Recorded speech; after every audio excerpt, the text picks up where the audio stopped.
Good morning everybody. मैं सुशीला चूरू योग नगर प्रभारी आप सभी का अभिनंदन करती हूँ, स्वागत करती हूँ फेसबुक लाइव सेशन में। आज मेरा लाइव आने का मतलब ये है कि आज हमारे इस देश में, हमारे ज़िले में, हमारे राजस्थान में न मालूम कैसी कैसी बीमारियां फैल रखी। इससे मैं आपसे ये कहना चाहती हूँ कि अपन जो ये बीमारियां आ रही हैं इससे नहीं बच सकते, लेकिन उसके कारण है और किस कारण से होती है उसको खोजें। और ज़्यादा से ज़्यादा व्यक्ति हैं वो योगाभ्यास करें, क्योंकि जो हमारे इस जो ये माहौल है, जो ये हमारा आधुनिक ये कलयुग है, जो आधुनिक युग है, इसमें सभी क्या करते हैं, बच्चे हो चाहे बूढ़े हो या बड़े हो, युवा हो, कैसे भी हो, सभी क्या करते हैं, जंक फूड खाते हैं, बाहर का खाना खाते हैं। घर का बनाया खाना उसे अच्छा भी नहीं लगता है। तो कृपया करके आप घर का ही खाना खाएं, बाहर का खाना नहीं खाएं, जंक फूड नहीं खाएं। जैसे लोग बच्चे क्या ज़्यादातर क्या करते हैं, कुरकुरे खाना, चिप्स खाना, पिज़्ज़ा, बर्गर, चाउमीन, ये ऐसी ऐसी चीज़ें बाहर रहते हैं वह खाते रहते हैं। उससे क्या है कि उसमें हमें फ़ायदे की बजाय नुकसान होता है। वो भोजन हम जब कर लेते हैं, लेकिन पेट में ये मानो कि हमारे पेट के अंदर एक गंदगी भेज दी है, एक कचरा भेज दिया है, एक जैसे राख हमारे शरीर के अंदर चली गई है। जैसे मैं आपको बताऊं कि मतलब ये जो मैगी वगैरह जो बनती है, ये चिप्स वगैरह बनती हैं, तो वहाँ जो मशीन होती हैं, उस मशीन में जा कर के आप अगर देखोगे तो आपको ये पता चलेगा कि वास्तव में जो चीज़ हमने, जो इसमें तत्व, जो भी पदार्थ है, जो भी चीज़ इसके अंदर हमने मिलाई है, उसका उस मशीन के अंदर जाने के बाद में वो राख बन जाती है। और राख बनी हुई चीज़ हम खाते हैं, उसमें कोई पोषक तत्व नहीं, किसी भी प्रकार का कोई पोषक तत्व इसके अंदर नहीं होता है। ये फैक्ट बात है, क्योंकि जब हम इन चीज़ को खाएंगे तो हमें फ़ायदा तो नहीं होगा, लेकिन नुकसान ज़रूर होगा। इससे अलग अलग प्रकार की बीमारियां होंगी, गठिया होगा, एसिड होगी, टीबी होगी, कैंसर होगा, और में ब्रेन हेमरेज होगा, हार्ट डैमेज होगा, लीवर डैमेज होगी, पैंक्रियाज डैमेज होगा। ये हमारी जो प्रत्येक ऑर्गन्स,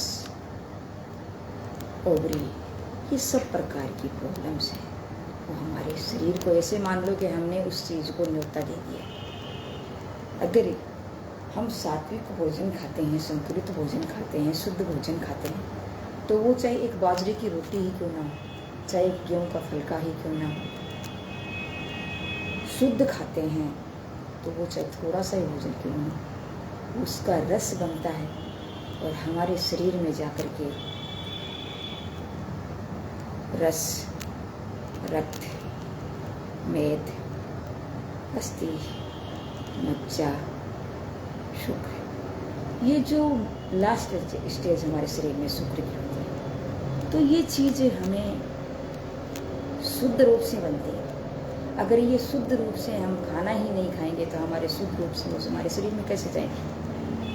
तो हमारा दिमाग स्वस्थ कैसे, हमारा शरीर स्वस्थ कैसे, हम मानसिक रूप से, आध्यात्मिक रूप से, शारीरिक रूप से स्वस्थ नहीं हो सकते। तो इसमें सिर्फ एक हमारा एक जैसे हम आसन कर लिया, इस मात्र से हमारा शरीर स्वस्थ नहीं हो सकता। एक प्राणायाम कर लिया, इस मात्र से हमारा शरीर स्वस्थ नहीं होता। इसके जो शरीर की जो हमारे शुरुआत से लेकर लास्ट से हमारी जो प्रोसीजर है उसके अनुसार हम नहीं चलेंगे मैंने मेरी वीडियो में पीछे बहुत डाला है, अगर इसके अनुसार हम नहीं चलेंगे हम स्वस्थ नहीं हो सकते। दिन प्रतिदिन हमारे शरीर में जो पोषक तत्व हैं, हमारा शरीर का जो मेटाबॉलिज्म है वो जो है वो डाउन होता जाएगा, इसमें बढ़ोतरी होने की कोई चांस नहीं होगी। और अगर हम अच्छी चीज़ खाएंगे तो हम ये मैंने आपको बताया कि मतलब अगर राख हम खाते हैं तो हमारे शरीर में किस पोषक तत्व की पूर्ति होगी, हम कुपोषित होंगे, कुछ भी हमें मिल नहीं पाएगा। आज आपने देखा होगा बेटियों की स्थिति क्या बना रखी है, मतलब उनका हीमोग्लोबिन 7 और 8 के लगभग आता है। तो ये बहुत ही शोचनीय स्थिति है। अगर हमें अपने देश का निर्माण करना है तो पहले अपने आप को स्वस्थ करना होगा।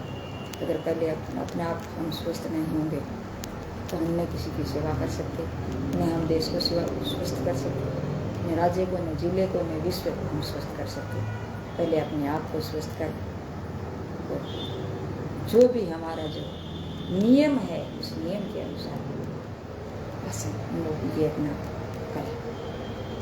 तो पहले के लोग क्या करते थे, यम नियम प्रत्याहार धारणा ध्यान आसन यम नियम आसन प्राणायाम प्रत्याहार धारणा ध्यान और समाधि, इन चीज़ों पे शुरुआत से जब आदमी क्या है कि हमारे शरीर में जब हम शुरुआत करते हैं कि हमारे शरीर को एकदम क्लीन करना है, एकदम स्वस्थ करना है, तो व्यक्ति को पहले यम का पालन करना पड़ेगा, फिर नियम का पालन करना पड़ेगा, फिर उसके बाद में आसन, फिर प्राणायाम, फिर प्रत्याहार, फिर धारणा, फिर ध्यान और समाधि। इनका लयबद्ध तरीके से हमें इस चीज़ को करना होगा। सभी का प्राय ये अष्टांग मार्ग है, ये 8 मार्ग बताए हैं। इस 8 मार्ग में क्या होता है कि शुरुआत से लेकर के लास्ट तक ये किया जाता है, वो एक मैंने जो बताया ये क्रम में किया जाता है। और एक हमारे जो ऋषि हुए हैं, जो घेरंड संहिता में उन्होंने बताया है कि प्राणायाम है वो नहीं, ये सॉरी अपना प्राणायाम है वो तो बाद में किया जाता है और प्रत्याहार को पहले उसने जगह दी है। तो ये चीज़ें हैं, ज्ञान बहुत है, लेकिन इसका सभी को इन चीज़ का पता नहीं है। सिर्फ हम आसन करने बैठ जाते हैं, लेकिन आसन का भी पूर्ण रूप से हम जिस नियम से, जिस हिसाब से हम पालन नहीं करते हैं, तो उसका आसन का भी हमें फ़ायदा नहीं मिल पाता। बाकी हमें सब चीज़ों का तो ज्ञान ही नहीं है।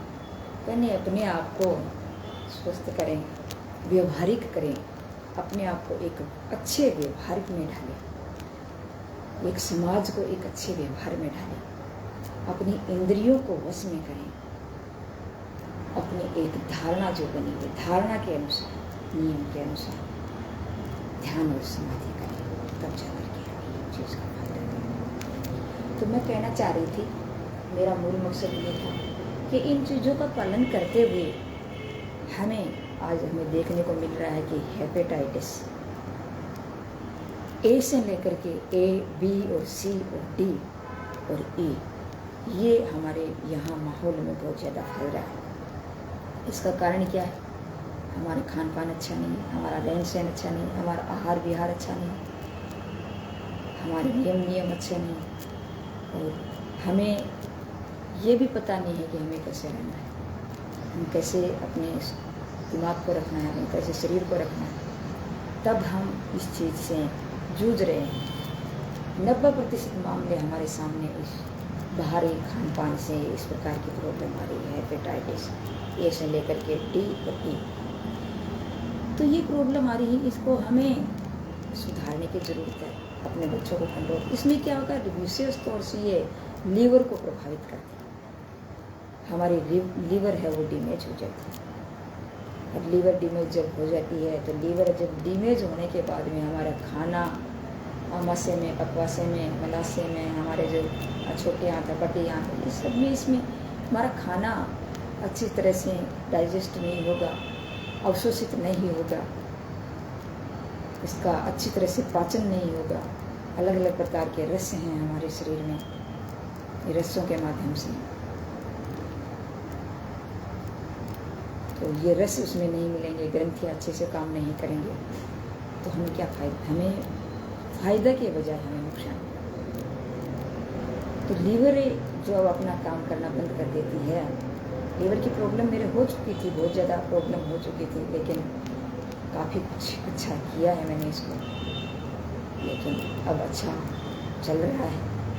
तो ये जो बाहर की जो बीमारियां हैं, अलग अलग प्रकार की बीमारियां हैं, सब प्रकार की बीमारियां हैं, ये हमारे शरीर में। बच्चे भी क्या करते हैं कि जैसे विटामिन डी है वो भी नहीं लेते हैं, बच्चे अंदर कमरे में घुसे रहते हैं, बाहर का धूप का सेवन बिल्कुल नहीं करते, इससे भी हमें बहुत ज़्यादा प्रकार की प्रॉब्लम हो रही है। तो इसका हमें ध्यान तो हमें रखना ही रखना है। आसन करें, प्राणायाम करें, मतलब ये प्रत्याहार की, धारणा की, समाधि का ये या ध्यान का ये प्रयोग करें, अपने खान पान पर ध्यान रखें, अपनी दिनचर्या पर ध्यान रखें, सब प्रकार की ये चीज़ें हैं।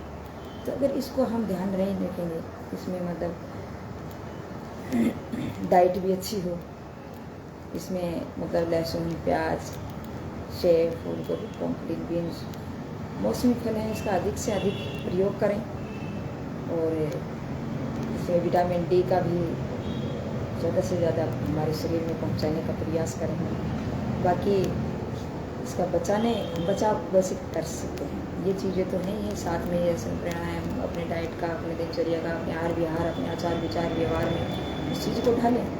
और उसके बाद में अपन को, हमें बच्चों से ये सुरक्षित रखने के लिए एक, अगर लोग बात ये मतलब अभी एक वैक्सीन है, इसका इजाद भी हुआ है, तो वो भी लगवाएं, और बाकी अपना टूथब्रश है वो भी किसी दूसरे का प्रयोग न करें, और हमारे जो भी सुई हैं और भी जो चीज़ है वो दूसरों को शेयर न करें, और कान नाक जो छिदवाते हैं उसका भी ध्यान रखें, तो ये संक्रमण का रोग है, तो ये ऐसी चीज़ें हमें नहीं करनी है।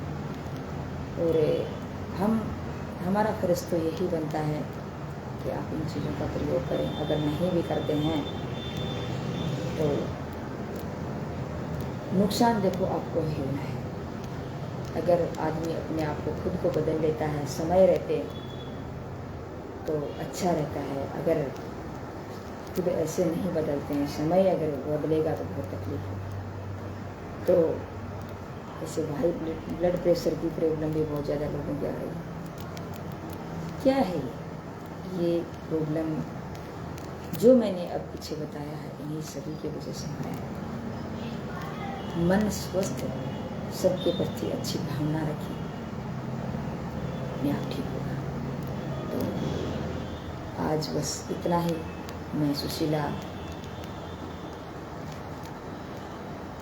योगाचार्य, चूरू योग